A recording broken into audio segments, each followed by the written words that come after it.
ये सब समझाई जा रही है। अनुच्छेद के बारे में जान लें। अनुच्छेद क्या होता है? पैराग्राफ। तो कुछ सोचते हैं बस यूं चल रही है लाइनें और यहां जाकर ब्रेक कर दिया, ये एक अनुच्छेद, और फिर नया अनुच्छेद चालू हो गया, फिर यहां खत्म हो गया, फिर एक अनुच्छेद चालू हो गया। एक अनुच्छेद, दो अनुच्छेद, तीन अनुच्छेद, इसे अनुच्छेद कह देते हैं। जहां पर ये ब्रेक आ जाता है, नया सिरे से लाइन स्टार्ट हो जाती है। ठीक है, ये अनुच्छेद की पहचान है, लेकिन अनुच्छेद इसे नहीं कहते। अब कोई पूछे अनुच्छेद में कितनी पंक्तियां होती हैं? कम से कम या ज्यादा से ज्यादा? तो कोई कहेगा 4 पंक्ति, कोई कहेगा 8 पंक्ति, कोई कहेगा 10 पंक्ति, कोई कहेगा 15 पंक्ति, कोई कहेगा आधा पेज, एक पेज का आधा हिस्सा मैक्सिमम। लेकिन अनुच्छेद की कोई पंक्तियों की सीमा नहीं है। तो पहले अनुच्छेद होता क्या ये जानना पड़ेगा। अनुच्छेद के लिए 4 बातें जरूरी हैं। पहली बात, एक विषय संबंधी बातें। जो आप लिख रहे हैं उसमें सिर्फ एक ही विषय से संबंधित बात होनी चाहिए। अगर दूसरा विषय उसमें ऐड हो गया, उसके लिए आपको नया पैराग्राफ बनाना पड़ेगा। मान लो आप एक टॉपिक लिख रहे हैं समाज और संस्कृति, तो आपको पहला पैराग्राफ लिख रहे हो समाज पर, तो केवल समाज की ही बात होगी उसमें, और वो भी समाज की स्वरूप की बात हो रही है तो केवल स्वरूप की बात होगी, प्रकार की बात नहीं करेंगे आप उसमें, एक चीज की। और अगर आप प्रकार की बात भी कर रहे हैं तो उसके साथ ही जोड़कर एक पूरा पैराग्राफ बनेगा। संस्कृति का बिल्कुल अलग बनेगा, तुलना कर रहे हैं तो बिल्कुल अलग बनेगा तीसरा पैराग्राफ। क्लियर हो गई बात? एक विषय संबंधी बातें होंगी। दूसरी बात, वाक्यों की क्रमबद्धता, ये बहुत जरूरी है। जो भी सेंटेंस आप लिख रहे हैं उस पैराग्राफ में, ये नहीं कि बस जो मन में आया वो लिख दिया। एक वाक्य का दूसरे वाक्य से संबंध होना चाहिए, पहली बात।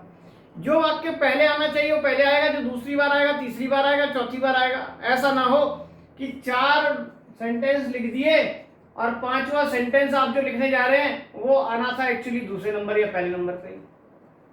ऐसी गलती नहीं करनी। वाक्यों का एक क्रम होना चाहिए। जैसे समाज पर एक पैराग्राफ बना रहे हो तो समाज क्या है ये पहले बता दोगे कि समाज कितने प्रकार का होता है ये पहले बता दोगे, या समाज के गुण दोषों की चर्चा कर रहे हैं, 2 गुण बताने के बाद 2 दोष बता दिए, फिर 1 गुण और लिख दिया, ऐसा क्रम नहीं होगा। वाक्यों को क्रम से रखना पड़ेगा। तीसरी बात, एक ही भाषा हो, यह भी ध्यान रखना है। एक पैराग्राफ की एक ही भाषा होगी। एक ही भाषा का मतलब अगर तत्सम नुमा शब्दावली चल रही है तो पैराग्राफ में पूरे में तत्सम नुमा होनी चाहिए। अगले पैराग्राफ में चाहे आप उर्दू मिश्रित ले लीजिए, तीसरे में चाहे आप अंग्रेजी मिश्रित ले लीजिए, लेकिन एक पैराग्राफ में एक ही प्रकार की शब्दावली रहेगी। ऐसा नहीं कि लिख दिया पहला सेंटेंस कि हमारा युग स्वर्णिम युग है, तत्सम नुमा शब्दावली, और अगली लाइन लिख दी लेकिन मजबूरी में हम अपनी जमीन को नहीं बख्शेंगे। तो ये एक अलग सेंटेंस, एक अलग भाषा है। ये दोनों कहीं मेल नहीं खाते हैं। तो संस्कृतनिष्ठ के साथ संस्कृतनिष्ठ, उर्दू नुमा के साथ उर्दू नुमा, एक ही भाषा होनी चाहिए। इसलिए आप ढंग से देखें, अनसीन पैसेज आपके पास आते हैं, नेट में आते हैं, डीएसए सब में आते हैं। वो जो अनुच्छेद आता है वो भाषा आपको टफ क्यों लगती है? वो पैराग्राफ इतना बड़ा सा जो दिखता है आपको क्यों नहीं समझ आता है? इसलिए समझ नहीं आता, पहले आपको यही नहीं पता क्या चीज है। उसकी भाषा पर ध्यान दिया है, एक ही जैसी भाषा होगी, क्रम से वाक्य लिखे होंगे, उसका एक विषय भी होगा। वो विषय नहीं दे रखा, वो आपसे छूट छूट कर पूछता है। एक विषय पर आधारित होते हैं सारे वाक्य, इसीलिए आपसे पूछता है कि इस अपठित गद्यांश को पढ़ें और इसका एक उचित शीर्षक दें। उचित शीर्षक क्यों मांग रहा है? क्योंकि वो एक शीर्षक पर आधारित सारा अनुच्छेद लिखा गया है। समझ आ रही बात? इसलिए बच्चा अपने मन से जो समझ आता है वो विषय टिका के आ जाता है। अधिकतर आप लोग क्या करते हैं, जो शब्द बार बार आ रहा है उसमें लगता है यही विषय है, लिख दो। जरूरी नहीं कि वो विषय हो। समाज शब्द बार बार आ रहा है तो क्या विषय समाज लिख दें? हो सकता है उसमें केवल समाज का महत्व बताया गया हो सकता है उसमें केवल समाज के प्रकार बताए गए हों। केवल समाज शब्द आ जाने से समाज उसका विषय नहीं बन जाएगा। इसलिए अनसीन पैसेज हमें बहुत आसान लगता है, अरे एक विषय देना, अब दे देंगे, उसमें से पढ़कर आंसर दे देंगे, लेकिन फिर भी गलत होते हैं।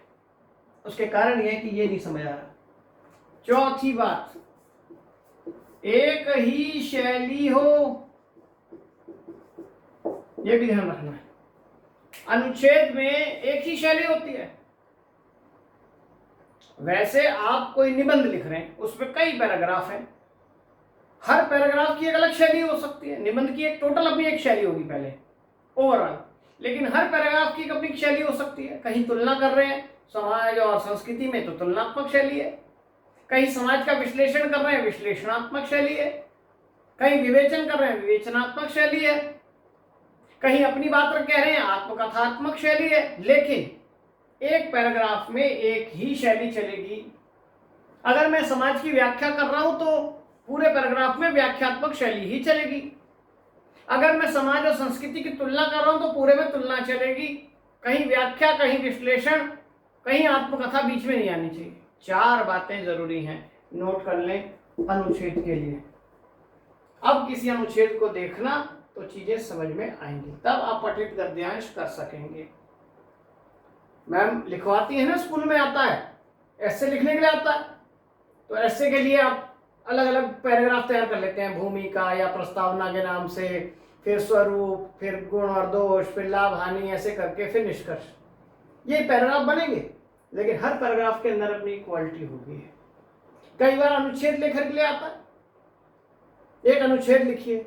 अब जिसको नहीं पता, पहली बात तो यही गलती कर देता है, लिखता जाता है, बीच में ब्रेक देकर फिर लिख देता है और ये अनुच्छेद बन गया। ये अनुच्छेद नहीं, अनुच्छेद में कंटिन्यूटी रहती है, क्योंकि सब वाक्य एक दूसरे से जुड़े हुए हैं।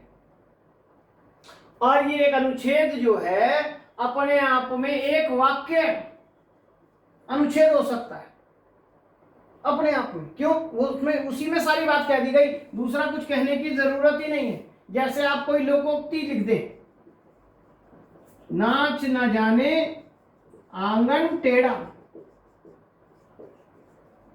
ये पूरी बात अपने आप में कह रहा है, इसके अलावा कुछ लिखने की जरूरत नहीं है। ये एक पंक्ति ही अपने आप में, ये पूरा एक वाक्य ही अपने आप में क्या काम कर रहा है? अनुच्छेद का काम करता है। और कई बार कुछ पंक्तियां जिसे आप जनरली अनुच्छेद कहते हैं, वो एक अनुच्छेद बन जाता है, एक विषय से संबंधित, ये सारे गुण रखते हुए। और एक कहानी भी अपने आप में एक अनुच्छेद हो सकती है। अगर एक कहानी में केवल एक ही इंसिडेंस है, एक ही घटनाक्रम है, एक ही वाक्य संरचना में पिरोए गए हैं, एक सूत्रात्मकता है, तो एक कहानी भी वो एक अनुच्छेद में हो सकती है। लघु कथाएं जिसे कहते हैं, अधिकतर वो एक अनुच्छेद ही होते हैं। बड़ी कहानियों में अलग दृश्य होता है, अलग घटना होती है, तो एक पैराग्राफ के बाद बदलकर दूसरा पैराग्राफ दिया जाता है। 8-10 पेज की कहानी है, उसमें आपको अलग अलग मिल जाएंगे। जैसे आप बचपन में कहानी पढ़ते थे, प्यासा कौवा की कहानी, वो कहानी बेसिकली एक अनुच्छेद है अपने आप में। क्यों है?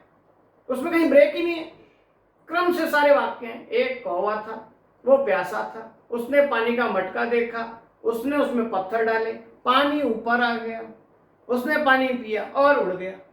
कहीं दूसरी कोई घटना नहीं, पूरी कहानी अपने आप में अनुच्छेद है। तो एक वाक्य हो, कुछ पंक्तियां, जिसे आप कुछ पंक्तियों को क्या कह रहे हैं? बेसिकली अनुच्छेद, और एक कहानी, ये तीनों के तीनों एक अनुच्छेद का रूप ले सकते हैं। भाषा विज्ञान में इन तीनों को ही क्या नाम दिया गया है? प्रोक्ति कहा गया है। भाषा में तो वाक्य को वाक्य कहा गया है, लेकिन एक वाक्य प्रोक्ति हो सकती है, एक अनुच्छेद प्रोक्ति हो सकता है, एक पूरी कहानी प्रोक्ति हो सकती है। ये मैंने भाषा विज्ञान की क्लास में आपको पहले भी बता दिया, डिस्कोर्स कहते हैं, प्रोक्ति। समझ आई बात? तो अनुच्छेद लेखन आपको आना चाहिए। तो ये सब बातें उसमें आप ध्यान रखें।